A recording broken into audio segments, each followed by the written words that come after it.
নতুন কালেকশন। এটা কাঞ্চুরির উপরে ডিজাইন, কাঞ্চুরির উপরে পাখি কাজের উপরে, আঁচলটা পুরোটাই পাখি কাজের উপরে। এটা হচ্ছে শাড়িটার বডি পোর্শন, এটা পুরোটাই বডি পোর্শন। এই যে হলো এটা হচ্ছে আঁচল পোর্শন। আঁচলটা খুবই সুন্দর কাজ করেছে।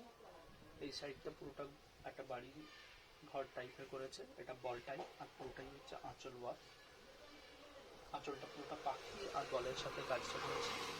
এইটা হচ্ছে আঁচল, ব্লাউজ পিসটা সেলফ কাজের উপরে ফুল রয়েছে। এটা পুরোটা হচ্ছে বডি পোর্শন, বডি পোর্শন, আঁচল ব্লাউজ পিস পোর্শন, এটা হচ্ছে আঁচল পোর্শন। শাড়িটা খুবই সুন্দর শাড়ি। মেহেন্দি কালারটা হচ্ছে এটা শ্রী গ্রিনের উপরে, বেগুনি কালার।